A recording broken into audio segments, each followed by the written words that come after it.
Alors, bonjour. Comme vous le voyez, c'est le premier cours à distance. J'espère que tout va bien pour vous, que vos familles vont bien, mais euh, ce n'est pas les vacances. On va quand même travailler. Alors, on va procéder comme ça. Là, vous avez une vidéo donc, qui est sur YouTube. Et à chaque fois qu'il y aura un cours, donc le prochain, ce sera lundi prochain. Car je vous rappelle que vendredi, Monsieur Roger donc, nous a envoyé cette semaine un emploi du temps pour vendredi, qui fait que on ne fera pas cours les jours prévus dans l'emploi du temps classique, mais il y a un nouvel emploi du temps. Donc si c'est pas, vous ne l'avez pas encore vu, allez voir le message de Monsieur Roger. Donc nous, l'histoire, ce sera le lundi. Donc le lundi, vous aurez du travail à faire en histoire. Alors, cette vidéo, elle est faite pour quoi? Elle est faite pour vous aider donc à travailler. Cette vidéo, c'est à la fois une partie du cours et à la fois une aide pour vous pour savoir comment travailler, pour vous accompagner un petit peu. Alors, je vous rappelle, on est toujours sur le thème 3, chapitre 1, habiter les littoraux en géographie. Ce que vous aviez à faire pour lundi, c'est donc 5, 6, 7, page 245. Donc, j'ai volontairement laissé un peu de temps.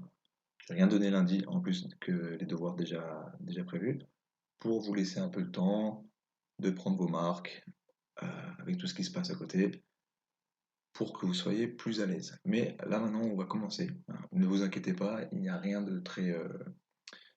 il ne va pas y avoir beaucoup de pression. On est là pour faire une continuité pédagogique, c'est-à-dire qu'on va continuer à travailler ensemble, comme je vous l'ai dit en classe, pour pas que vous perdiez l'habitude de travailler, pour pas qu'on perde trop de temps, pour pas que vous perdiez votre scolarité. Ça va vous permettre de maintenir un petit niveau en histoire-géographie et en EMC. Donc vous aviez à faire, vous le voyez là avec ma souris, les questions 5, 6, 7, page 245. On va donc corriger ensemble. L'idée, c'est que vous avez ce PDF qui est également sur la plateforme numérique, je vous l'ai mis aussi. Donc là, vous regardez la vidéo et vous pouvez faire des pauses. Vous faites des pauses dans la vidéo et vous allez voir le document. Ou alors, vous regardez la vidéo et après, vous travaillez sur le document. Vous faites comme vous voulez. Cette vidéo, elle est importante. Ça vous aide à travailler, mais vous pouvez l'utiliser comme vous voulez. Donc, question 5, page 245. Alors, qu'est-ce qu'on voit sur cette question? Tac, 245. Je vous laisse ouvrir votre cahier. Je vous rappelle également que les manuels scolaires, donc celui-ci, c'est un Nathan, sont disponibles gratuitement sur Internet. Les éditeurs, ceux qui font les livres, ont fait en sorte de les mettre sur Internet gratuitement. Donc si vous ne l'avez pas avec vous, parce que vous êtes chez votre père ou chez votre mère et que il n'est pas à votre maison, vous pouvez l'avoir sur Internet. Donc page 245, la question 5. À quelles difficultés sont confrontés les habitants de Busan? Alors, l'idée est ici. Qu'est-ce qu'on voit en premier? On voit quoi? On voit que c'est très dense. Il y a beaucoup de bâtiments, il y a beaucoup de routes. Ça peut être une première idée. Après, dans le document, qu'est-ce qu'on va voir? On va voir qu'il y a une coexistence des fonctions portuaires et urbaines. Ça veut dire quoi? Ça veut dire qu'à la fois à Busan, il y a des fonctions portuaires, c'est-à-dire un port, des bateaux, des gens qui travaillent au port, et des fonctions urbaines, c'est-à-dire une ville, des magasins, des gens qui travaillent dans des bureaux. Qu'est-ce que ça va faire ça? Ça va faire contact, c'est-à-dire que trop de monde sur un seul espace. Donc les habitants vont se plaindre du bruit, de la pollution atmosphérique, donc, la pollution dans l'air, et des embouteillages. Ça va être des problèmes. Donc là, comme d'habitude, hein, vous regardez le document, vous le lisez une première fois. Donc ça, je vais rapidement parce que vous l'avez fait chez vous, hein, c'était les devoirs. Donc on va vite dessus.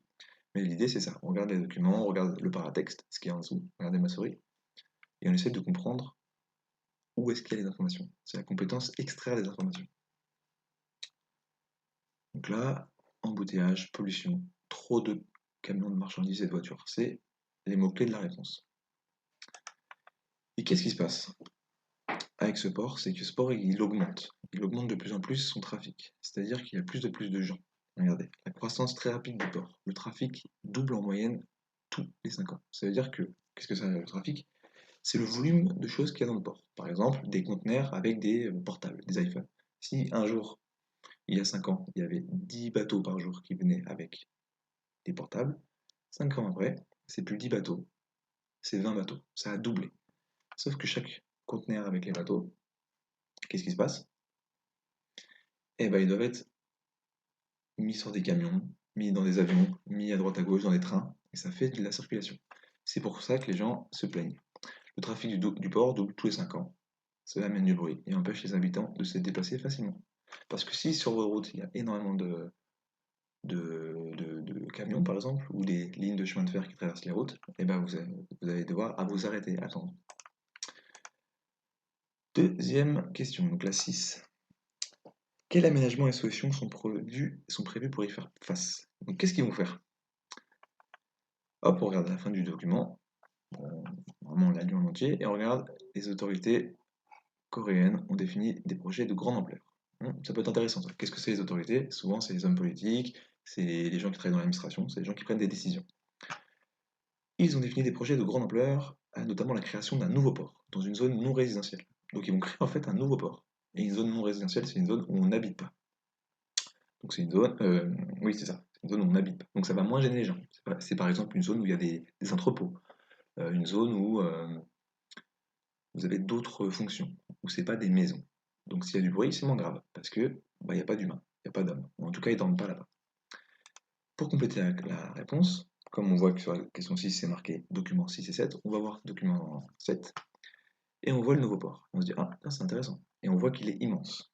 On voit qu'il est immense, et on voit qu'il y a 45 nouveaux terminaux. C'est immense. Hein. Un terminal, c'est un grand ensemble d'entrepôts où on va pouvoir avoir des fonctions où le bateau arrive et décharger. Et il est à 25 km de l'ancien port. Donc ils ont écarté de 25 km le nouveau port. Donc l'idée, là, la réponse, c'est quoi?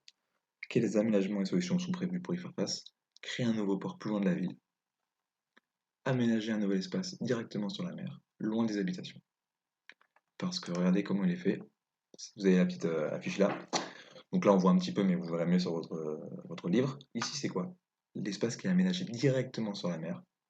C'est un terre-plein, et on l'a déjà vu. C'est pour ça que je vais rapidement là. Tout ça, on l'a déjà vu. C'est des révisions. On commence doucement, parce que c'est une nouvelle façon de travailler.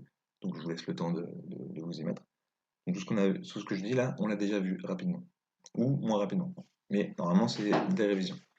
Là, c'est un terre-plein. Regardez ce qui est ici. C'est qu'on est allé prendre de la terre. Par exemple, quand il creuse, vous vous rappelez, quand il creuse les tunnels ici, là, dans les montagnes, quand on creuse un tunnel, qu'est-ce qu'il y a? Il y a de la terre. On prend la terre, on la met là, sur l'eau, donc on remplit la mer.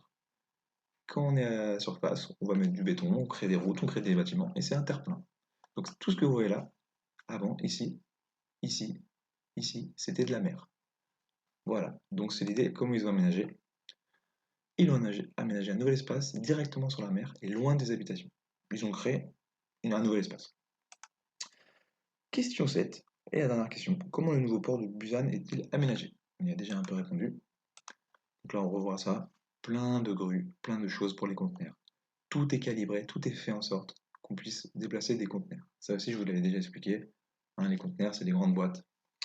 Vous l'avez, page 242, la page juste avant, c'est des grandes boîtes. À chaque fois que je vous fais un appel comme ça, regardez page 242, etc., faites une pause hein, si vous voulez. Ça serait plus facile. Cette vidéo, vous pouvez la découper autant de fois que vous voulez. Allez à votre rythme. Page 242, donc on voit le conteneur. C'est une grande boîte où on met des choses dedans. Et l'intérêt de cette boîte, c'est tout simple. Mais l'intérêt, c'est qu'elle est toujours à la même hauteur, toujours à la même taille, toujours à la même profondeur. Ce qui permet de tac, la prendre quelque part, la mettre quelque part, la mettre quelque part. Donc on passe d'un bateau à un camion, à un train, à un avion par exemple. Donc ça va très vite. Donc, on l'a déjà dit, ce port, comment le nouveau port de Busan est-il aménagé? Il a été construit sur un terre-plein artificiel à 25 km de l'ancien port. Il se base sur le déplacement de conteneurs. Toutes les grues et les machines sont faites pour les conteneurs. Ça, à chaque fois que je mets une réponse comme ça, vous l'avez de toute façon dans le PDF, vous l'avez en format numérique écrit. Mais si vous voulez vous servir de la vidéo, vous pouvez faire une pause aussi, si vous voulez travailler avec la vidéo. Mais sachez que vous avez aussi, au même endroit où j'ai posté cette vidéo, vous avez également le format PDF. Donc ça va être le bilan de ce qu'on a fait au cours d'avant, et rapidement avec cette correction. Donc ce sera marqué dans votre cahier, comme d'habitude, côté cours. Donc là, pareil, vous l'avez dans le PDF, vous pouvez vous servir de la vidéo également. Le littoral industriel ou portuaire comprend des aménagements spécifiques. littoral industriel ou portuaire, je vous rappelle, c'est un littoral où il n'y a pas spécialement de touristes, souvent. C'est plus des ports, des entrepôts, des gens qui travaillent à décharger les bateaux, à charger des bateaux, où il y a des usines qui se servent de ce qui vient d'arriver en bateau. Les aménagements, c'est quand on modifie l'espace, comme on l'a vu avec le terre-plein. Et donc, qu'est-ce qu'il y a comme aménagement? Il y a des bassins pour accueillir les navires, parce que le navire, s'il n'y a pas d'eau, si c'est pas fait pour lui, bah, il va toucher le fond ou il va s'abîmer. Des quais pour décharger les marchandises. On les décharge pas nulle part. Il faut que ce soit plat, faut qu'il y ait la place pour les grues de passer, pour les camions. Des zones d'entrepôt et de stockage, les conteneurs. Donc des zones où on va poser les conteneurs et des zones où on va mettre des entrepôts. Par exemple, il y a des sacs de farine. Bah, il faut qu'ils soient protégés. Donc un entrepôt, c'est un grand local, on va pouvoir les mettre. Busan s'est agrandi en permanence. Donc des terre-pleins sont construits et les usines sont installées, formant une ZIP. Alors derrière ce mot barbare, c'est juste zone industrielle ou portuaire. Si vous connaissez littoral industriel ou portuaire, vous connaissez zone industrielle ou portuaire. Vous connaissez ZIP.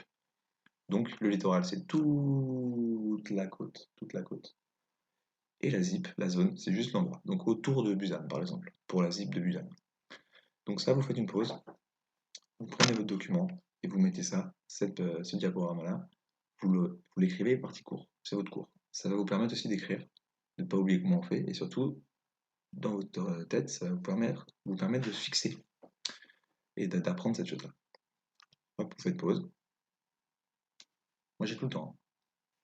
Hop, et une fois que ce sera fait, vous aurez aussi ces deux mots de vocabulaire à marquer partie cours. Toujours en respect rouge, noir en noir. Littoral industriel ou portuaire, un littoral avec des activités portuaires et industrielles, ça vous savez. Et terre-plein, une étendue de terre gagnée sur la mer grâce à des remblais. Donc les remblais, c'est les morceaux de terre, les morceaux de gravat, les morceaux de cailloux qu'on va mettre dans l'eau. Pareil là, vous mettrez pause, vous allez voir vos documents, et vous recopiez tranquillement, pas de pression, vous avez le temps. Une fois que c'est fait, hop, on revient à la vidéo, les littoraux attirent les hommes. Partie court, c'est notre grand 3. Vous le marquez. Les littoraux attirent les hommes. Alors, pourquoi ils attirent les hommes, ces littoraux? Vous allez voir page 252. Et vous aurez des réponses. Ça va être la fin du moment où on travaille ensemble, vraiment avec la vidéo. Maintenant, ça va être de travailler pour lundi prochain. Donc faites-le dès maintenant. Comme ça, c'est fait. Alors, vous voyez, devoir pour lundi 23. Ça, vous l'avez sur le document encore. Hein. Faire les questions 1, 2, 3, 4, page 252.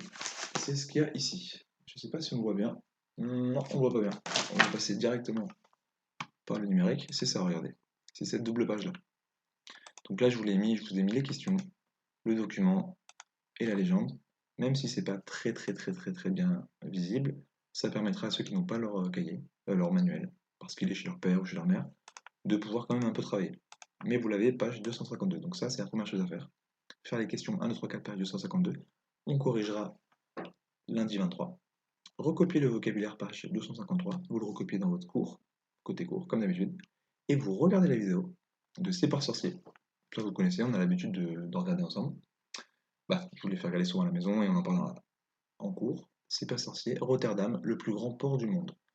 En gros, c'est pas Busan, parce que j'ai pas trouvé sur Busan, ça n'existe pas.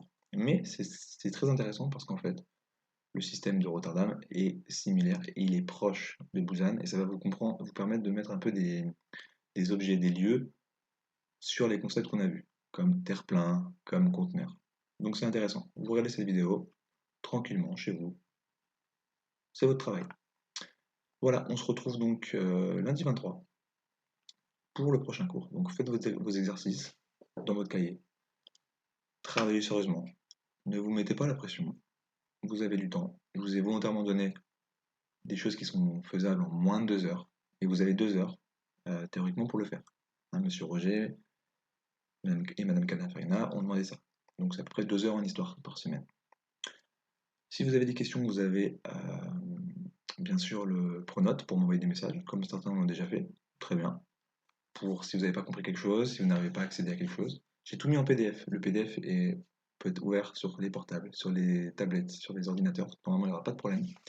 Mais si vous voulez d'autres explications, d'autres choses, je suis disponible. Hein. Moi, je suis comme vous, je suis chez moi. Et je travaille. Donc, je suis disponible. Allez, à la semaine prochaine. Portez-vous bien.